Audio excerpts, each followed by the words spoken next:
오늘 하나님의 말씀 로마서 13장 1절부터 14절을 다 봐야 하는데 오늘 제목은 율법은 사랑의 완성. 그러니까 정말 사랑은 율법의 완성이래요. 근데 왜 그렇게 바울이 말했는지 한번 볼게요. 우리 12장에서 그러니까 9장, 10장, 11장에서는 내가 알 수 없는 게 있어. 왜 유대인이 예수를 안 믿는 거야? 라는 거예요. 그 다음에 이제 12장부터는 바울이 이제 우리 이 땅의 삶을 어떻게 살아야 되는지를 얘기해요. 그러면서 산 제물이 되래요. 와, 산 제물로서 영적 예배를 드리면서 살으래요. 그럼 우리가 공예배, 육적 예배는 예배가 있죠. 근데 이 육적 예배 더하기 우리의 삶이 합쳐져서 우리 인생의 전반을 하나님께 영적 예배를 드리래요. 근데 영적 예배 드리는 방법은 교회 안에서는 지체의 삶을 지체로서의 삶을 살아주세요 라는 거고, 성도로서 나가서는 이웃 사람들을 사랑하되 같이 웃고 같이 즐기고 같이 슬퍼하고 이러면서 이웃 사랑을 실천하래요. 그리고 판단하지 말고 저주하지 말으래요. 그리고 그들의 원수된 자도 사랑하래요. 제일 어려운 거죠. 원수를 사랑하되 내 힘이 아닌 그 원수를 갚되 내가 갚는 게 아닌 하나님이 갚아주도록 해라는 거예요. 나는 그 하나님의 사랑으로 사랑만 하래요. 이게 쉽지 않죠. 그러면서 12장 마지막에 어떻게 끝났어요? 선으로 악을 이기세요 하고 끝났어요. 그거와 연결해야 됩니다. 이게 똑 떨어지지 않습니다. 12장 13장은 또 한 문장으로 이어갑니다. 선으로 악을 이기세요 하고 나서 뭐라 그러냐면 각 사람은 모든 민족, 모든 사람은 위에 있는 권세들에게 복종하래요. 와, 가능할까요? 잘 보세요. 위에 있는 권세들에게, 근데 권세는 사람이 아니잖아요. 근데 마치 의인화를 해서 사람에게 하듯이 권세를 존중하고 권세에게 복종하고 권세들에게 따르라, 순종하라 라고 지금 바울이 권면하는 거예요. 그런데 여기에 쭉 먼저 볼게요. 이 권세들에게 복종하라. 왜냐하면 하나님께서 주지 않는 권세가 없다. 권능, 권세, 능력, 통치 이런 개념으로 보셔야 돼요. 통치하는 것은 하나님이 허락하심 속에 있다예요. 그러니까 하나님이 허락했으니까 권세가 생겼다는 거예요. 그럼 우리 이제 가정에서 남편 또 엄마 또는 이제 직장에서는 상사가 있겠죠. 또 나라로서는 국회의원, 대통령 이렇게 있겠죠. 그러면 이 권세를 가진 자에게 위에 권세가 또 그 위에 권세가 있어요. 근데 거기서 끝이 아니잖아요. 근데 그 조직 하나에서는 권세자가 있어요. 그러니까 통치자가 있어요. 지도자가 있어요. 최고의 지도자가 있는 거죠. 그 속에는. 그런데 그 조직이라는 가정이든 회사든 나라든 그 속에서 통치권을 가진 권세자가 있는데 그 권세자에게 복종하래요. 순종이 아니고 복종하래요. 그러면 어떻게 해요? 절대적인 거잖아. 복종하라. 왜냐하면 그들에게는 능력이 있어서 우리를 진노하기도 하고 칭찬하기도 할 수 있는 권위가 있대요. 권세가 있대요. 그러니까 우리가 그에게 복종해라. 왜냐하면 복종 안에서 불순종해서 징계 먹는 거, 진노하는 거 이런 거 우리가 알고 있지 않니? 그러니까 진노받지 않으려면 복종하십시오. 그것도 하나님의 섭리 안에 있습니다. 라는 거예요. 그러면 또 뭐라고 말하냐면 이런 권세는 거스리는 자는 당연히 어떻게 돼요? 심판받지. 그러니까 여기서 지금 뭐라 그래요? 권세에게 복종하라. 그들에게는 다스리는 통치권이 있으니 거스리는 자는 그는 심판을 받게 될 거다. 라는 거예요. 그러면서 그건 심판받으려고 자취하는 거지. 스스로 취하는 거지. 그건 자처하는 거야. 아이고, 그렇게 거역하면 상위 있는 권세자한테 불복종해봐. 찡겨 먹지. 그런 거예요. 그러니까 그 안에 조직의 통치자에게, 권세자들에게 무조건 복종하라라는 거예요. 그러면서 정말 이 권세에 대해서 두려워해라. 왜냐하면 그 권세자들에게는 너를 징계할 수도 있고 진노할 수도 있고 얼마든지 너를 혼낼 수도 있는 심판의 권위가 그에게 있기 때문이야 라고 더불어 하면서 조세도 마찬가지야. 세금 내는 것도 라는 거예요. 그러면 우리가 생각해 보세요. 무조건 복종하라. 왜? 그거를 하나님이 세웠기 때문이다 라고 한다면 성경 안에서 불복종한 사람 있죠. 불복종한 사람, 순종하지 않은 사람, 권세자에게 불복종한 사람 누가 있냐면 출애굽 당시 출애굽기 안에서 그 모세의 엄마 아빠 그 사람들은 다 영아가 태어나면 나일강에 퐁당퐁당 빠뜨려야 되는데 안 했어. 그러면 잘못될까요? 아니면 또 그 산파들 시브라와 부하라는 사람이 하나님을 두려워함으로 그 바로 왕의 명령에 불복종했어요. 그러면 만약에 복종했다면 모세는 없는 거죠. 그럼 이게 안 맞잖아요. 우리가 악법도 법이니 그럼 나치 정권에서 그럼 공산주의 정권에서 무조건 우리가 기독교인이 가서 복종하라 하니까 그 권세를 하나님이 주셨으니까 복종하라 했으니까 복종해야 할까요? 근데 여기서 바울이 뭐라 그러냐면 양심에 따라 하래요. 말도 안 돼. 어떻게 양심에 따라 해? 조세를 내는 것도 양심에 따라 하래요. 근데 그 조세가 있어야 통치할 수 있으니까 조세를 내는 건 마땅하대요. 예수님도 조세 냈어요. 성전세 냈어요. 물고기 잡아서 그거를 한 세겔을 너를 위하여 나를 위하여 반 세겔씩 내라. 예수님도 세금 냈어요. 그러면서 한마디 하셨어요.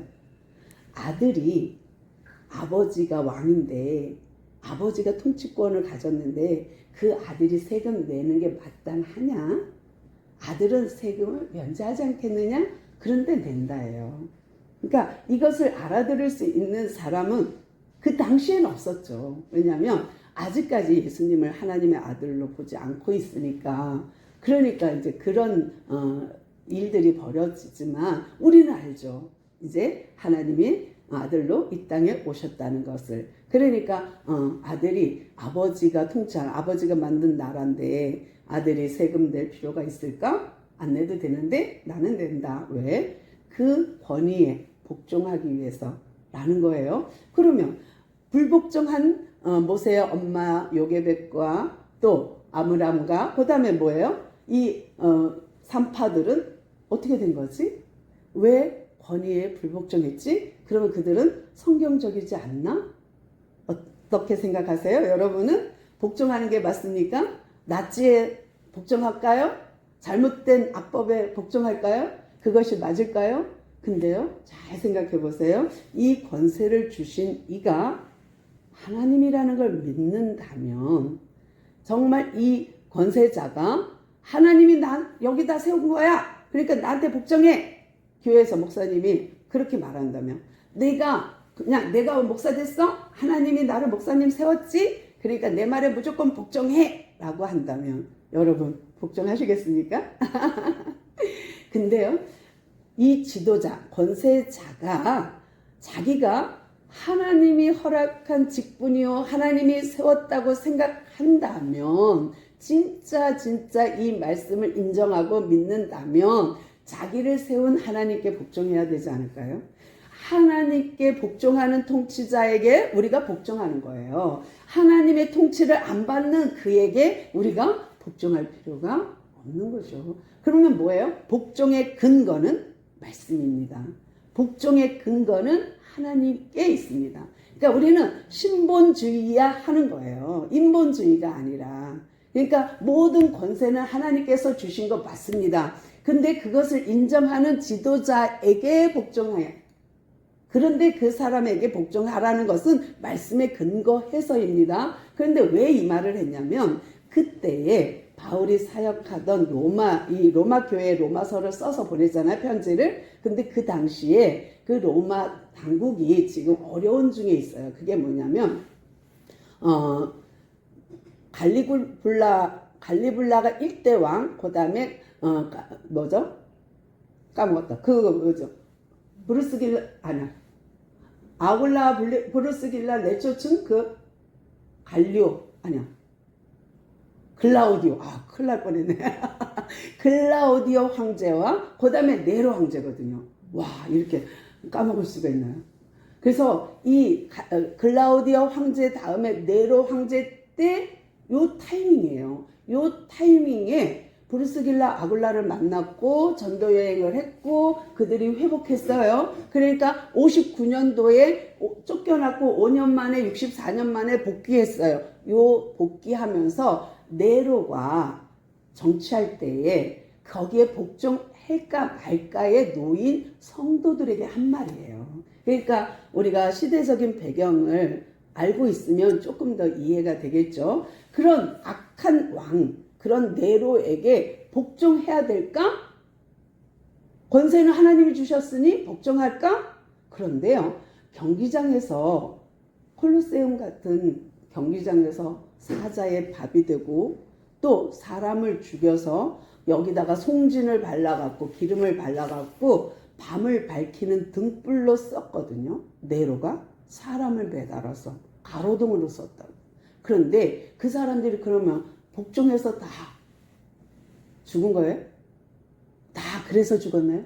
아니요. 그들이 죽으면서도 하나님께 기도했다니까요. 누구를? 네로를 위해서. 이게 이해돼야 돼요. 그러니까 나는 저 권세자가 나를 죽여. 사자굴에 집어넣어. 너 예수 안 믿는다 그래. 그럼 내가 살려줄게. 근데 아니요. 그러고 죽었어요. 순교했어요. 우리 쪽에서 보면 순교입니다. 그런데요, 그들이 복종하면서도 죽으면서도 복종한 건 뭐예요? 하나님의 통치가 이 네로보다 위에 있다는 걸 인정했기 때문이에요. 그러니까 하나님의 통치를 통해서 네로가 통치하는 그것을 복종한 거지 네로에게 복종한 게 아니라 하나님께 복종한 거예요. 이게 이해됐으면 좋겠어요. 정말로. 그래서 우리가 통치자를 세웠어요. 권세자들을 세웠어요. 목사님을 세웠어요. 대통령을 세웠어요. 그러나 내가 받는 통치는 이 법 아래 있긴 하지만 이가 나를 심판하기도 하고 칭찬하기도 하고 진노하기도 하는 나한테 뭐라 그럴까 그거 불법을 행하면 벌칙금 내잖아요. 나를 감옥에 넣을 수도 있고 벌금을 때릴 수도 있어요. 근데 그 통치권 안에 내가 있으니까 그게 무서워서 그 처벌이 무서워서 조세를 내고 그 처벌이 무서워서 거기에 복종하는 것이 아니라 그 위에 계신 하나님의 말씀에 근거하여 내가 순종, 불순종이 결정되는 거예요. 그러니까 모세의 엄마나 아빠나 아니면 그 산파들이 결정한 것은 이 바로의 통치만 본 게 아니라는 거예요.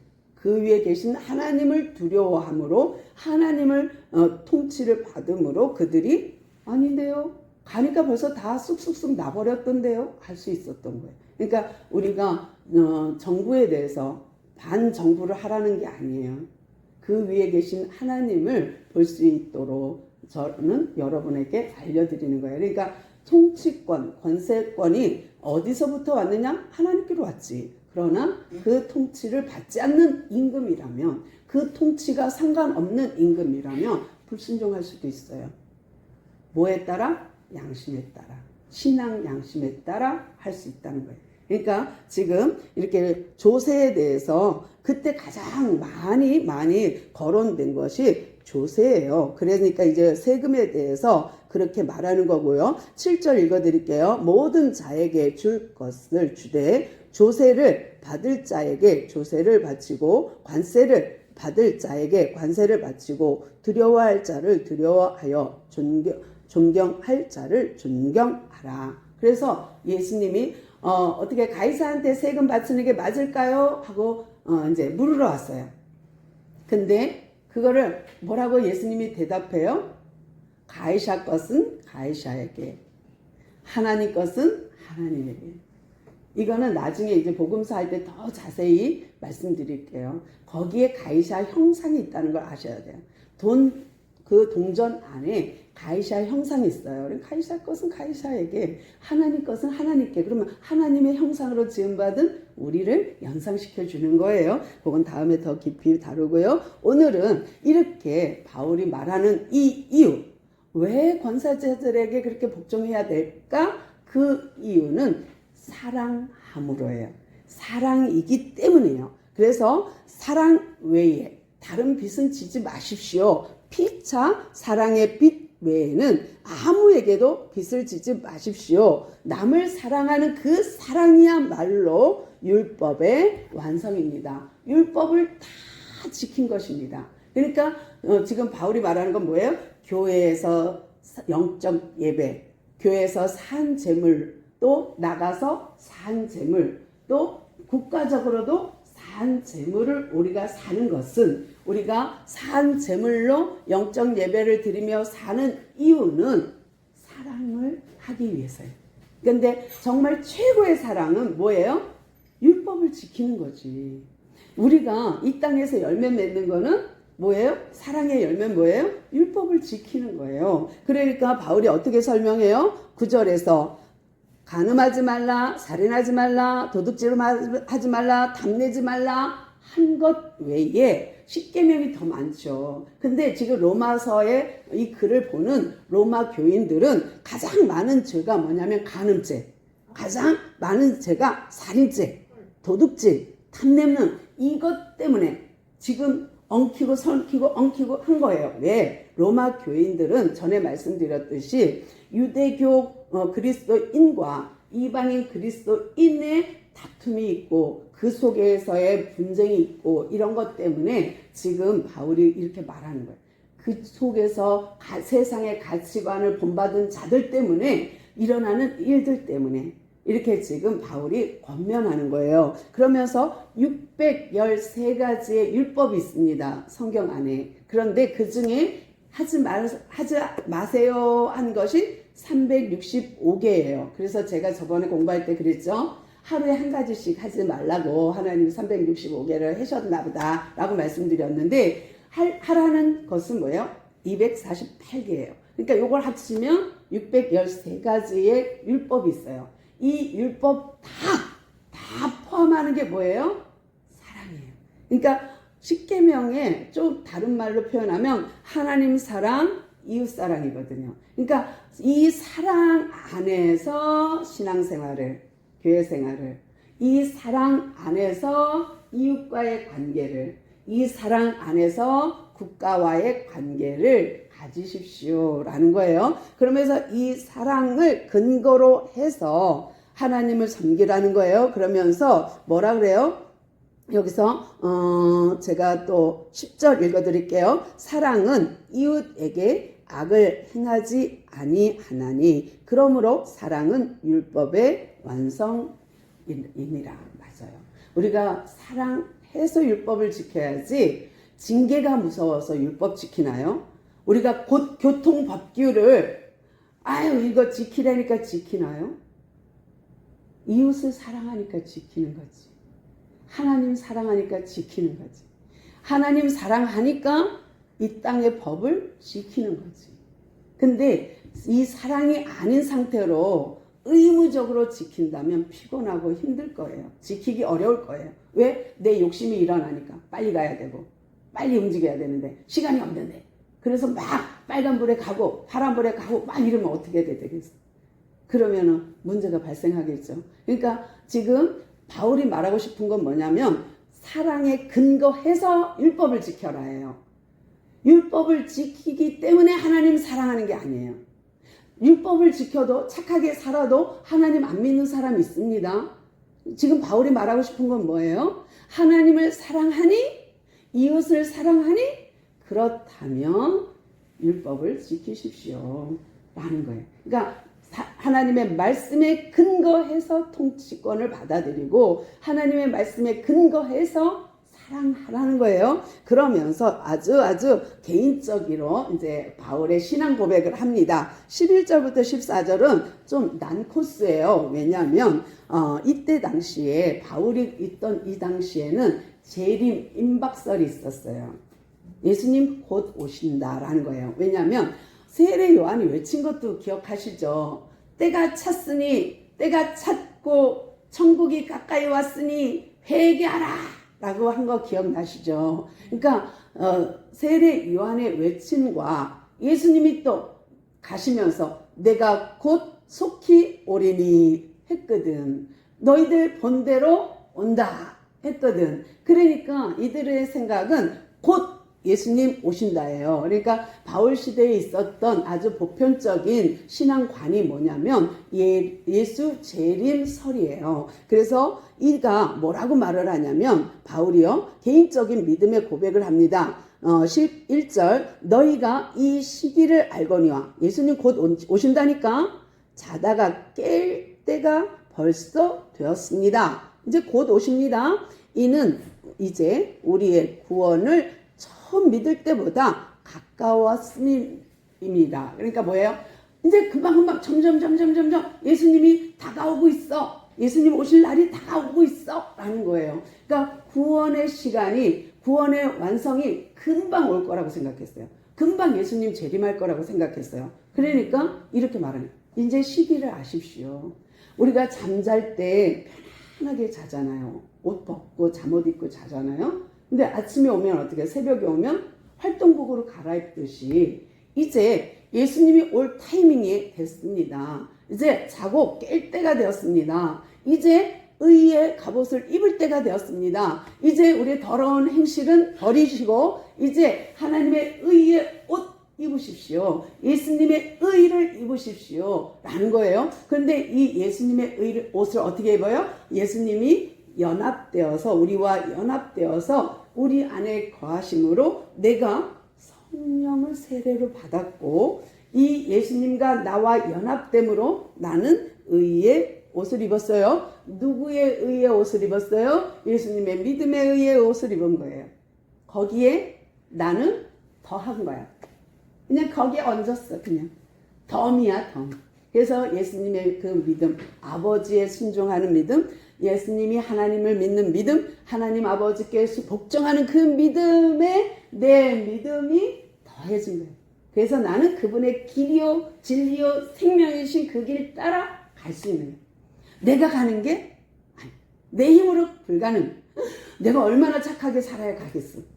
내가 얼마나 진실하게 막 쥐어쥐어 해야 가겠어. 아니요. 예수님의 그 믿음으로 갈 수 있어요. 그러므로 바울이 이렇게 말합니다.